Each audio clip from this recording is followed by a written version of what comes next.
ஜன்னல் சமூகத்தின் சாளரம். மாதம் இருமுறை வெளிவரும் குடும்ப இதழ். இந்த இனிய அரங்கின் தலைவர், முத்தமிழறிஞர், மூதறிஞர், என் தமிழ் ஆசான் கலைஞர் அவர்களே,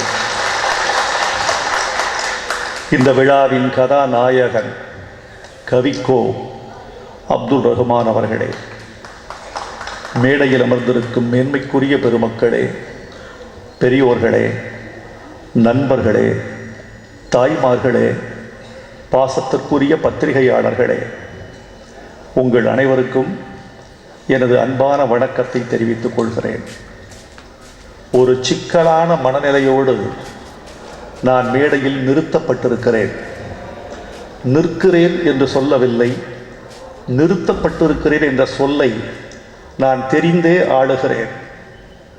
நான் சுருக்கமாக பேச நேர்ந்தால் அப்துல் ரஹ்மானை பாராட்டுவதற்கு வைரமுத்துவுக்கு எண்ணமில்லையோ என்று இந்த சபை என்னை பழிக்கும்.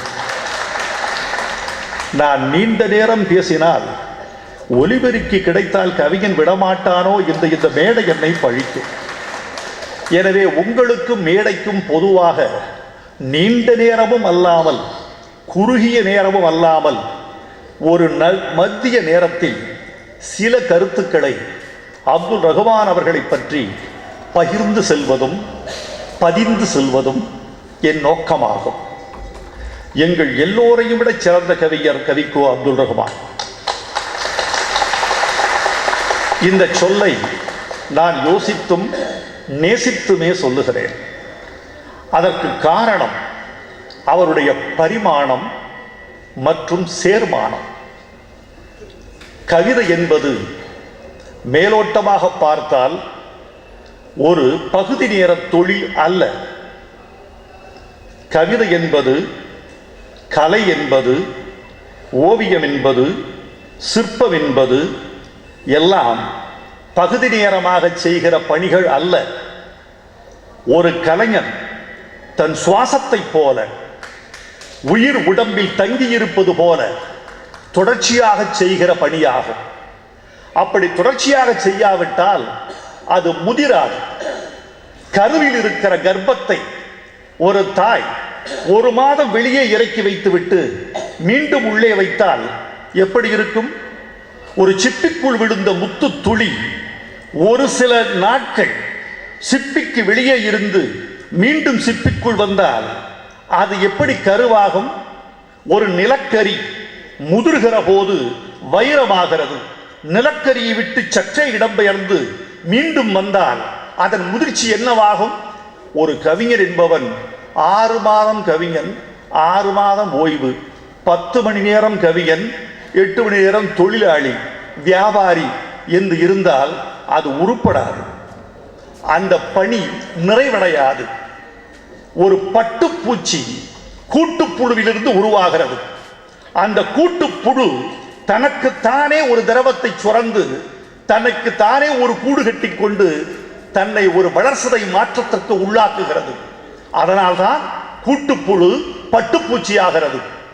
அப்துல் ரஹ்மான் தன் வாழ்நாளில் தொடக்கத்திலிருந்து இன்று வரை ஒரு கர்ப்பத்தில் இருக்கிற சிசுவை போல, ஒரு பட்டுப்புழுவை போல இடம்பெயராமல் முழுக்க முழுக்க தமிழுக்கே தன்னை அர்ப்பணித்துக் கொண்டவர். அதனால்தான் அவருக்கு இந்த சித்தி வாய்க்கப்பட்டிருக்கிறது. கவிதை என்பது அவருக்கு ஒரு பயிற்சியாக இல்லாமல், கவிதை என்பது ஒரு வரமாக, கவிதை என்பது சுவாசமாக அவருக்கு வந்துவிட்டது. நிறைய சொல்லலாம், சுருக்கமாக சொல்ல வேண்டும் என்று ஆசைப்படுகிறேன். கவியரங்கம் என்ற ஒரு கலை வடிவம் தமிழ்நாட்டில் ஏற்கனவே இருந்தது. கலைஞர் வருகைக்கு முன்னால் கூட அனைத்திந்திய வானொலியில் அவினாசிலிங்கம் செட்டியார் காலத்திலேயே கவியரங்கம் இருந்தது. ஆனால் கவியரங்கம் என்ற கலை வடிவம் லட்சம் மக்களை சென்றடைந்தது முத்தமிழறிஞர் கலைஞர் கவியரங்கத்திற்கு தலைமையேற்ற பிறகுதான். அந்த கவியரங்குகளில் எல்லா கவிஞர்களும் ஒரே தொனியில் பாடிக்கொண்டிருந்த போது முற்றிலும் வேறுபட்ட ஒரு குரல், தனிக்குரல், தனக்கென்று ஒரு பாணி குரல், மொழியின் வேறு வடிவம், உணர்ச்சியின் வேறு தொனியில் கவிதை படித்த முதல் கவிஞர் அப்துல் ரஹ்மான் என்பதை இந்த மண் மறந்துவிடக் கூடாது. அந்த தனித்துவம் எதனால் வந்தது என்று யோசித்து பார்க்கிறேன். அவருடைய கல்வியால் வந்தது ஒரு பக்கம், இஸ்லாத்தின் உறவால் வந்தது, உருது கவிதைகளின் உணர்வால் வந்தது. கல்வி, இஸ்லாத்தின் உறவு, உருது கவிகளின் உறவு, இவைகளால் ஒரு புதிய பரிமாணம் அவருக்கு வாய்த்தது. நதியை நீங்களும் நானும் என்ன சொல்லுவோம்? ஒரு தண்ணீர் ஓடுகிறது, தொடர்ச்சியாக ஓடுகிறது என்று சொல்லுவோம். அருவி நடந்து போகிறது, அது நதி என்று சொல்லுவோம். நதியை அப்துல் ரஹ்மான் 2 வரி எழுதியிருக்கிறார். இது தண்ணீர் வாக்கியம் என்று சொன்னார். நதியை தண்ணீர் வாக்கியம் என்று சொன்னார். துளி துளிகள் என்ற வார்த்தைகளால் தொடர்ச்சியாக உண்டாக்கப்பட்ட திரவ வாக்கியம்தான் நதி என்று சொல்வதற்கு இவர் மேல்நாட்டில் பிறந்திருந்தால் இவரை உலக விருதுகள் எல்லாம் தேடி வந்திருக்கும். அவருடைய சொல்லாடலை உங்களுக்கு சொல்லி காட்ட வேண்டும். சிலப்பதிகாரத்தை 4 வரியில் சொல்ல முடியுமா? இதிகாசத்தை 1 வரியில் சொல்ல முடியுமா? முடியும்.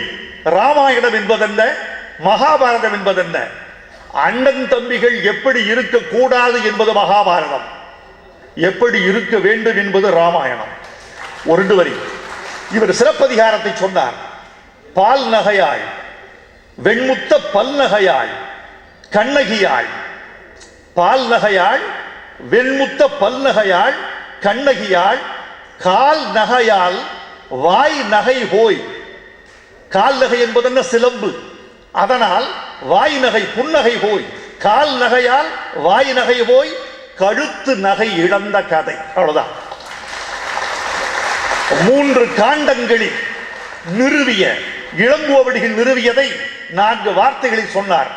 கவியரங்குகளில் அவர் கலைஞர்களுக்கு பாடிய கவிதையை நினைத்தால் அதற்கு முன்னும் அதற்கு பின்னும் கலைஞரை இப்படி உச்சியில் தூக்கி கொண்டாடிய கவியன் இல்லை என்றே சொல்லலாம்.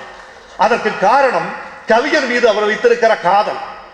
நிறைய பேசலாம், பேச வாய்ப்பு இல்லை. ஒரு சமுத்திரத்தை இந்த சங்குக்குள் அடைக்க முடியாது. ஆனாலும் கூட இந்த சங்கின் மூலமாக சில அலைகளை அள்ளி இந்த சபையில் எரிந்துவிட்டு போக வேண்டும் என்று விரும்புகிறேன். கலைஞரை 7 கிழமைகளாக பாடுகிறார் அப்துல் ரஹ்மான்.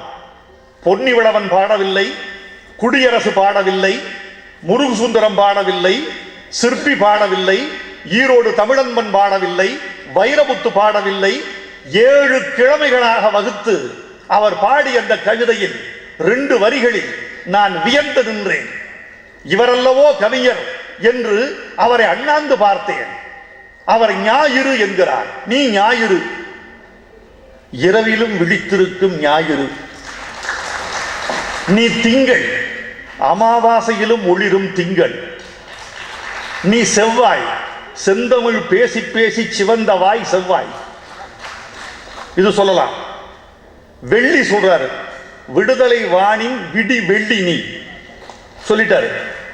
சனி, உன்னை சபிக்கும் பகைவருக்கு சனி நீ சொல்லிட்டார். இதெல்லாம் சொல்லிடலாம். ரோட்ல போற எல்லா வாத்தியாரும் தமிழ் வாத்தியாரும் சொல்லலாம், போஸ்டர்ல கவிதை எழுதுகிறவன் சொல்லலாம், தபாலில் காதல் கவிதை எழுதுகிறவன் சொல்லலாம். புதன் எப்படி சொல்லுவீங்க? வியாழன் எப்படி சொல்லுவீங்க? மாட்டிக்குவான் எல்லாரும்.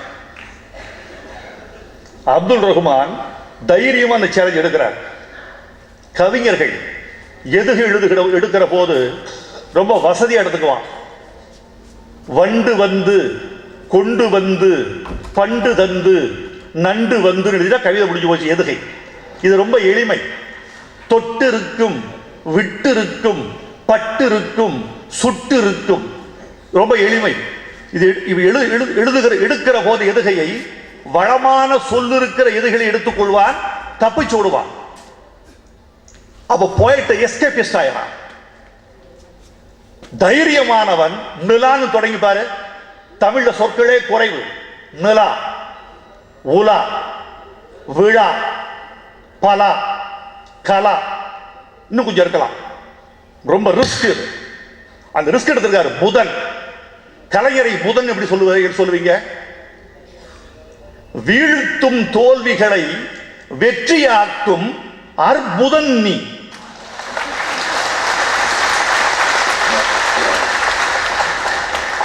உங்களுக்கு சலாம். வியாழன், இது கஷ்டம். ஆழ்ந்த கல்வி ஆழங்கண்ட வன்னி, கல்ல சேர்த்தாரு, கல்வி ஆழங்கண்ட வன்னி.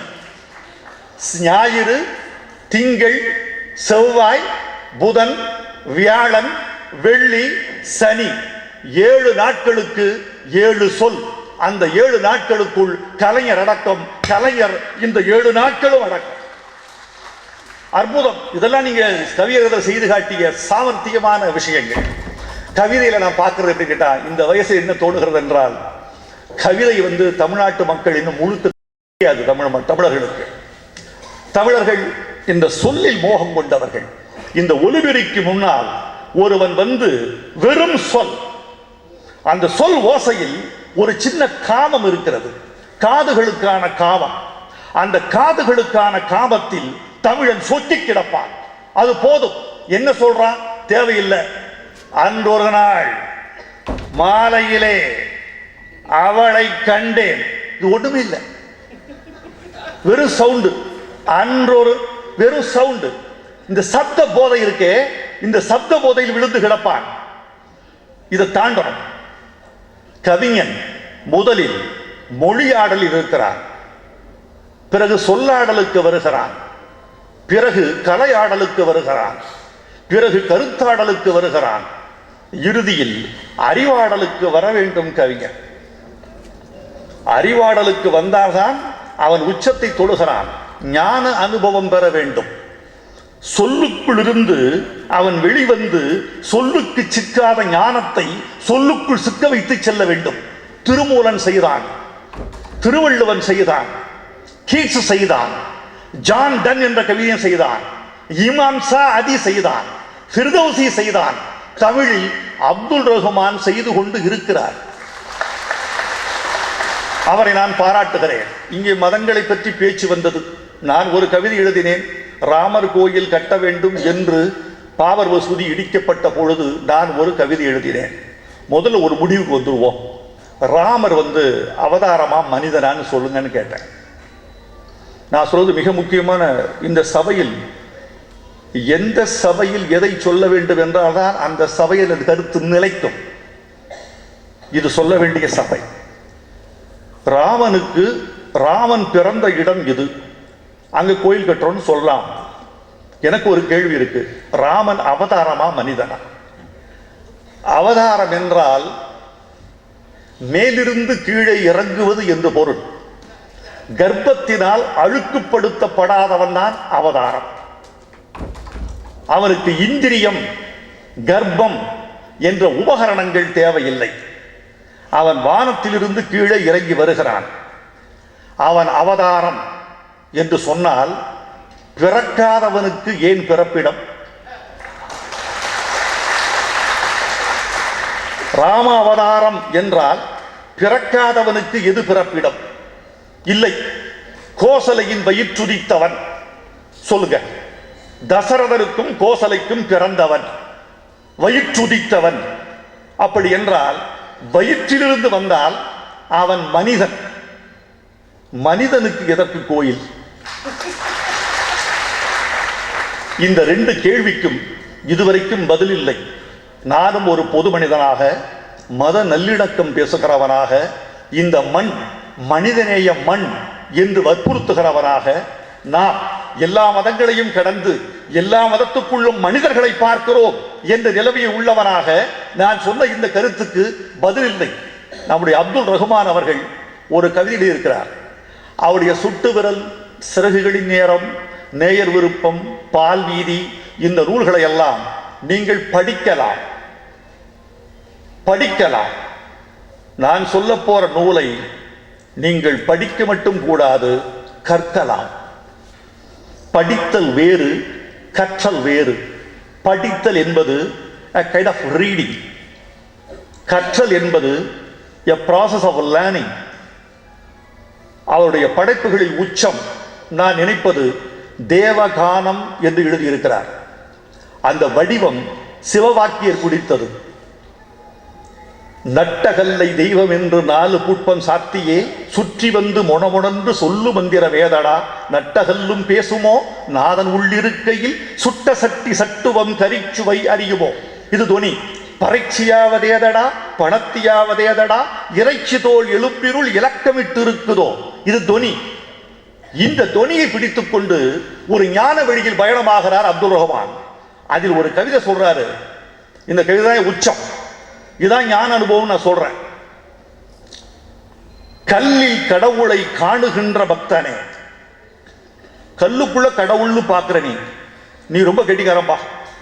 கல்லுக்குள்ளே கடவுளை பார்த்துட்ட, சந்தோஷம்தான். ஆனால் நல்வுயிர் மனிதனில் நாதம் தெரியவில்லையா? அப்துல் கேட்கிறாரு. கல்லுல கடவுளை பார்த்த ரொம்ப புத்திசாலி நீ, மனிதனுக்குள்ள ஏப்பா கடவுளை பார்க்கல? அற்புதம். கல்லிலே கடவுளை காணுகின்ற பக்தனே, நல்லுயிர் மனிதனில் நாதம் தெரியவில்லையா? கல்லில் கோயில் கட்டவே கடவுள் வாழும் மனிதனை கொல்லுகின்றதேன் இந்த கொடுமை எந்த மதமடான்னு கேட்கிறார். இது எந்த ரிலிஜன்? மனிதனுக்காக கடவுளையும் கடவுளுக்காக மனிதனையும் கொல்லுவது எந்த மதம் சொன்னது கேட்கிறார். அவர் இஸ்லாத் மறந்துருங்க, இந்து கிறிஸ்தவம் எல்லாத்தையும் மறந்துருங்க. எல்லா மதத்துக்கு கீழே இருக்கும் மனிதனை எழுப்பு என்று சொல்வதுதான் அப்துல் ரஹ்மானுடைய குரல். அந்த குரலுக்கு நானும் செவி சாய்க்கிறேன், அந்த குரலை நானும் வழிமொழிகிறேன். அப்துல் ரஹ்மான் அவர்களே, இதுதான் ஞானத்தினுடைய உச்சமான வயசு. எனக்கெல்லாம் 110 வயது வாழ வேண்டும் என்ற ஆசை. அனுபவிக்க இல்லை. வயது கூடுகிற போது தான் மனிதர்களை பற்றிய ஜட்ஜ்மெண்ட் கிடைக்குது. இப்ப நான் புரிஞ்சுக்கிட்டு இருக்கேன். 40 வயதில் புரிந்து கொண்ட இந்த உலகத்தை விட இன்று தெளிவாக புரிந்து கொண்டிருக்கிறேன். என் எழுத்தை இப்போது நான் காதலிக்கிறேன். என் பழைய எழுத்தெல்லாம் சரியில்லை, இப்போது எழுதுவது சரி என்று தோன்றுகிறது. காலம் அனுபவத்தை கொடுக்க கொடுக்க ஞானம் மொழியும் சேருகிற போது புதிய படைப்புகள் உச்சமாகின்றன. 80 என்பது முதுமையின் தொடக்கம் அல்ல, இளமையின் கனிவு. இன்னும் நீங்கள் வாழ வேண்டும். ஒரு 20 ஆண்டுகளுக்கு முன்னால் அவரிடம் சொன்னேன், சிகரெட்டை நிறுத்தி விடுங்கள்னு சொன்னேன். சிகரெட் வேண்டாம், என்னங்க எப்ப பார்த்தாலும் சிகரெட் கையில் வச்சுட்டு இருக்கீங்க, பேனாவை வச்சுக்கோங்க, சிகரெட்டே வச்சுட்டு இருக்கீங்க. நாங்களெல்லாம் வற்புறுத்தி சொன்ன போது சிகரெட்டை விட்டு விட்டார்.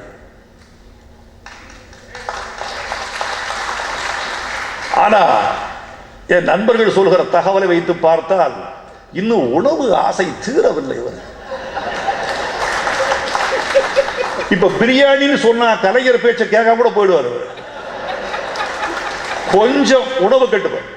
நான் சொல்றேன், 40 வயசுக்கு மேல மனிதர்களே, சாப்பாட்டு மேஜையில் பசியோடு உட்காருங்கள், பசியோடு எழுந்து விடுங்கள். இதான் வாழ்க்கை. அப்துல் ரஹ்மான் அவர்களே, 100 ஆண்டுகளுக்கு மேல் நீங்கள் வாழ்ந்து இன்னும் ஞான கவிதைகளை தமிழுக்கு தந்திட வேண்டும். வாழ்க அப்துல் ரஹ்மான், வெல்க விழா அமைப்பாளர்கள்.